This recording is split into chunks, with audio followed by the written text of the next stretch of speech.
Hello, hello again, everybody. Zacatech is here now with the Atakline for this Monday, It's almost April. March the 30th, 2015. Hope everyone had a fun weekend. I had a fun weekend with wrestling and also music. No DJ gigs. I'm off DJing till next week. But I did go to a concert this past Saturday night. Not Saturday, Friday night. I saw Hart and Joan Jett and the Blackhearts at the Palace Friday night. It was like 10,000 people. They blocked off some sections, not mine, but I was on the side, cheap seats for like $20. So I went, and I was on the side, and it was awesome, high up, and the show was awesome. Both are in the Rock and Roll Hall of Fame. Hart's already in, but Joan's going in a couple weeks to be inducted. I forgot who's inducted in German. But Joan kicked butt. And her opening act, she went for about 55 to an hour, and she did all the good songs. Like, she kicked off right off the bat with Beverly Sheen, Cherry Bomb, and Do You Wanna Touch? And of course, the last three were, of course, her best three. I Love Rock and Roll, Crimson and Clover, Hate Myself for Loving You. She wrote me a Billy Idol. She has six good songs, but she did the first three in the beginning, and the rest of the show was like songs that nobody knew. That was okay until the last three came on. That's what happened to Billy Idol. But Billy Idol had other songs he could have done in the middle of his set. Like, he didn't do like Creative Love when I saw him. Or Hot and City. They would have made the middle half more fun until we got to Rebel Yell, Money Money, and White Wedding. But if Joan kicked butt and sold it hard, and Wilson singing the same keys for most of the songs. Well, all the songs. I think they changed the keys for These Dreams, but it was a Nancy song. They load the keys for. And Hart was awesome. It was walking. When I saw Joan, her guitars weren't that mixed well. Like, you could barely hear the lead guitarist. But then when Hart came on, the guitars were better mixed. You can even hear the keyboards. Yes, it's a rock show, but you hear the keyboards better on Hart than on Joan Jett. But Hart kicked ass, and Anne's voice, what can you say about Anne's voice has been said. Still fiery. And they fired it up quickly by kicking off with Magic Man. And then, I think the only song they skipped was like, All We Do Is Make Love to You, Nothing at All, Reboot Annie, Evening Up, they skipped. But they did everything like it's like Straight On, Heartless, These Dreams, Alone, which is awesome to see that acoustic arrangement. And Anne just sung beautifully that song. What About Love? And obviously, Crazy on You and Barracuda ended the main set. And then the encore set was the Led Zeppelin medley with Immigrants on the kicked ass on. And the end of the show with one of my other favorite Zeppelin songs besides Immigrant, Misty Mountain Hop. So that was an awesome show this past Friday. I'm not going to any more concerts till July. U2. And hopefully maybe after U2 will be the Stones. I'll get to them in a second. But on to the rest of the entertainment news with your number one movie for the weekend. Well, last week's number one was Insurgent. It got kicked off by an animated film, Home. DreamWorks' first non-sequel film in a while did pretty well with $52 million. While the Kevin Hart film, Get Hard, was a number two, though. Decent, $33 million. This didn't bomb like the last rated Hart comedy that came in like Unfinished Business. But when it comes to openings overall, it did better in the first week than Wedding Ring. Wedding Ring came out 2 months ago. It only made $20 million in the first week. The first week of Get Hard made $33 million. So a little bit of improvement than Wedding Ringer. So there you go. Now, on to news that just happened. Jay-Z is launching a new streaming company that kind of had a demo. And now it's out officially. Tidal. Tidal is two services we acquired along with Wimp.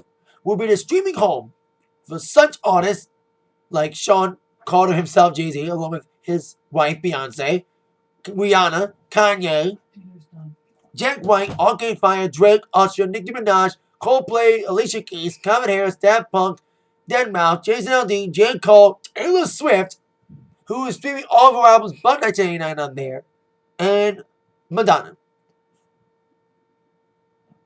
It officially launched today. that each artist that was on the list of people that were streaming offered a 3% stake in the company in order to secure exclusives that Rock Nation's hoping will drive consumers to subscribe at $20 a month for high-def audio and $10 for standard definition. No freemium options, unlike other streaming services like Spotify. So there you go. Jay-Z's new streaming company Tidal officially launches today in a press conference in New York. But a lot of award shows this weekend. I didn't watch them all because I was busy. Both award shows were doing wrestling days. Kids' Choice Awards was a Saturday, 2-0 in WWE Hall of Fame. Last night's iHeart Radio show, iHeart Awards, I was watching WrestleMania. But the awards did happen. When it goes Iggy Azalea performing on both.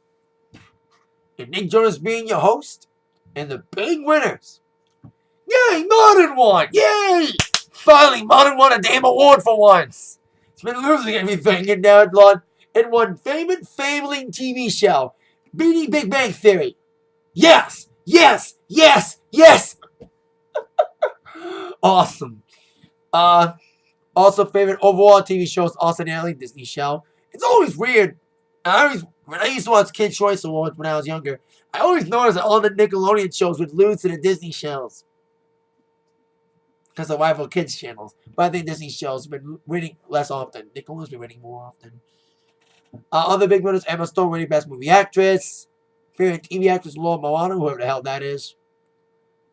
Best New Artist. Ooh, beat him again for the second award show in a row after beating him at the Video Music Awards. Fifth Harmony beating 5 Seconds of Summer. Maybe the 5 seconds or 15 minutes or up. SpongeBob won Best Cartoon. Addicting Game, Minecraft. Dance Moms. Man, one of my ex-teachers loves that show. One of my former teachers loves that show, Dance Moms. Favorite movie, Hunger Games. Mocking J. Paul won 1. Big Hero 6 won Best Movie. Animated. Favorite male singer, Nick Jonas. Interesting. One Direction, obviously. 4-man or 5-man. And won Best Music Group. Favorite female singer, thought Ariana Grande would win. But it's a former Disney star, Selena Gomez, winning it. Of course, a former Boo, Bieber gets roasted tonight and fucking deserves it on Comedy Central. And of course, besides the Kids' Choice, the iHeart Music Awards took place. I think Madonna won. Oh, not won, but she performed. And as of right now, she didn't trip.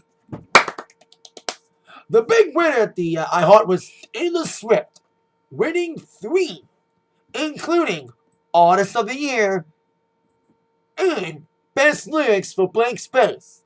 Yes, that's an award. And also winning Song of the Year for Shake It Off. The other winners included Sam Smith winning Best New Artist. For Best Hip Hop Song, Don't Tell 'Em, Jeremiah and YG. Best Country Song, Burning It Down, even though it sounds more pop than country, by Jason Aldean. Best Fan Army. Surprisingly, the Swifties lost. And Directioners too, as they lost to the 5 SOS fam, the 5 Seconds of Summer fans. At least they won something. Best Collabo. Should have guessed. Bang Bang, Jessie J, Ariana Grande, and of course, Nicki Minaj. Billy Gibbon won Renegade. Summer by Calvin Harris won Best Dance Song of the Year. And Take Me to Church by Hozier winning Best Alternative Rock Song of the Year. So there you go. So 2 music award shows have taken place. Well, 1 music award and 1 Kids' Choice Awards. And now another award show is happening in May on ABC. May 17th, to be more exact, the Billboard Music Awards. This year, Ludacris will be hosting yet again. This time, we have a co-host, John Legend's wife and supermodel, Christy Teigen. She released a press release saying that if my extensive collection of all 53 nows, yeah, I can't believe there's 53 now, that's what I call musics. Damn, I feel old when I think of that. So I remember getting the first couple nows when I was a kid. Anyway, if my extensive collection of now compilations are any indication, I am both qualified and honored to join Ludacris in hosting this amazing show that spotlights the best music and artists this year. And Ludacris echoed that by saying that I had so much fun hosting it last year. It can't wait to be back. He's got a lot on his plate. The new Fast and Furious movie comes out. And he's got a new album coming out. It's long delayed Ludaversal. And like I said, the awards will take place May 17th. Well, next Tuesday, April 7th, we're going to get the nominations. Speaking of Tuesday, tomorrow, this Tuesday, might be the day we've all been waiting for Stones. Before I talk about Stones, I want to talk about The Daily Show for a second. Of course, as we all know, Comedy Central's been going through a big transitional period. Of course, we know that Colbert will be doing the Late Show later on this fall, and the Nightly Show has taken its place. But then right after that, Jon Stewart announced he's leaving The Daily Show. The Daily Show will continue, and the new host has been chosen. A young, up-and-coming correspondent who's only been on The Daily Show as a correspondent for 3 months. Noah is his last name. Trevor Noah, the new host on The Daily Show, as announced earlier this afternoon. He is very excited. He announced he was in Dubai. He's on a comedy tour because Daily Show's on break this week. And he's very excited, very anxious about really filling in some big shoes. John has said on Twitter, in a statement, should I say, not on Twitter, but I'm thrilled for the show and for Trevor. He's a tremendous comic and talent we've loved working with. Stewart may rejoin as a correspondent just to be a part of it. A lot of people are questioning about the choice of Trevor, about not having a more experienced host and not even a woman joining in. But the president of Comedy Central told the New York Times in an interview, "We talked to women, we talked to men. We found in Trevor the best person for the job. You don't hope to find the next Jon Stewart. There is no next Jon Stewart.